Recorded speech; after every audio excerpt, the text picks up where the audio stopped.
Don't you go violate our sacred teachings for personal fame and glory now. Of course not, Angir. Of course not.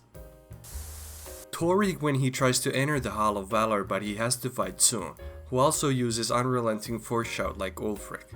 Was Tsun actually a hard fight, or was I just underprepared? Cause that fight had me feeling like Delphine. Like I had power, but not at all really. Ulfric spends 25 years trying to get rid of the Talos ban with diplomatic methods that would not make him High King before resorting to rebellion as a last resort. People who don't like Ulfric and want to call him power hungry. Ulfric tried the diplomatic route for 2.5 decades, and the second he picks up a sword, people act like he's been plotting from day one. I mean, pick a side. Dear Ulfric Stormcloak, you claim to be a hero, yet a hero doesn't use a power like the voice to murder his king and usurp his throne. Curious. General Tullius, military governor of Skyrim. Did they really drop a whole PR statement like he's not backed up by the same people who banned Talos? That's not really gonna work. Torig expecting a fair duel. Ulfric using the voice when he starts losing. The Empire's own account accepts responsibility for the Markarth incident. People who blame Ulfric for the Markarth incident. If those kids could read, they'd be very upset. I think it's funny how Ulfric gets blamed when he was the only one who actually did anything. I mean, everyone just signed treaties, panicked, and hoped the Forsworn would go away. Ulfric Stormcloak being taken to Imperial prison after the Markarth incident. You ever get into trouble and act like you're still the main character? That's Ulfric. Literally on his way to prison like he just won the Civil War. Ew, this tastes like chemicals. I don't feel so good. A full can of Monster Ultra doesn't give energy, it gives perspective. You are a racist for forcing us to live in a slum called Grey Quarter. Actually, my ancestors 200 years ago gifted the Snow Quarter, a wonderful place, to the refugees from Morrowind, and you turned it into a slum. Now you guys are blaming me? See? Ulfric's not racist at all. He just gave them a slightly colder part of town 200 years ago. I mean, that's generosity. Now imagine if Ulfric actually had to debate Queen Elisif and moderating it all would be Heimskr. Elisif would bring a 5-minute opening statement about unity, loss, and probably the future of Skyrim, and Ulfric would immediately respond with, "They're eating the dogs, Elisif. The Dunmer, they're eating the dogs." Visualizing in the mirror the man I want to become.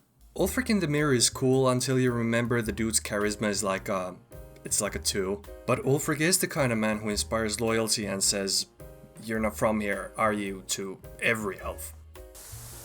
Imperials when Tullius willingly collaborates with Thalmor. Oh dear, gorgeous.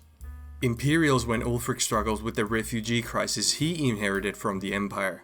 You donkey. Okay, so, when Tullius collaborates with the Thalmor, it's called Strategic Alliance. But when Ulfric forgets to install central heating in the Grey Quarter, it's a war crime? Ulfric Stormcloak is racist. I don't care. You could walk into Windhelm wearing Dunmer robes and the guards will stop you like, "What are you doing in this neighborhood, son?" But let's be real. Ulfric had Dunmer friends, okay? He was just never photographed with them, or seen with them, or mentioned them. But trust me, they were real.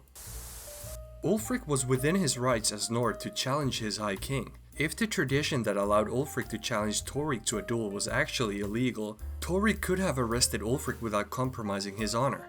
Ulfric was only redeemed a criminal after he won. So basically it's not illegal until you win. But if Ulfric had lost, oh, he'd be chilling. Who is behind the return of dragons? Getting hate for assuming the most powerful faction of the world that also happened to be the most powerful magic race is behind the return of dragons. Meanwhile, this idiot tells you that he should have guessed Ulfric would be mixed up in this. Delphine's out here acting like the dragons took her parking spot and now it's personal. Jarl Balgrove on the other hand, he just has a hunch. Who'd you bet on to say something racist first? She disappeared after that crypto rug pull and Ulfric at least stays racist. Consistency matters. You're literally the opposite of a good general. Ulfric on the other hand is a military genius. You mean the guy that I had just captured in his own homeland despite me having arrived here a few months ago? I mean, yeah, Tullius has Skyrim opened up on Google Maps, but hey, at least Ulfric made it interesting. The guy started a civil war, built a full rebellion, and got himself arrested before the dragonborn even picked his race. We must ensure the civil war drags on in order to weaken the empire. The speedrun dragonborn who has Ulfric dead in 60 minutes. Learn the difference. Stormcloak. Imperial. It could save Skyrim. If Ulfric's passionate, he's a Stormcloak. If Tullius follows Thalmor orders, that's called professionalism. Learn the difference. The 4 horsemen of quicksave. Delphine says, we need to talk in private, and even before you know who she is, you don't want to talk to her. First time you meet Ulfric, next thing you know, you're somehow part of the rebellion. Then there's her. She insults you even before you even look at the inventory. Like, ma'am, I just got here. And Nazim, you don't talk to him, he just appears.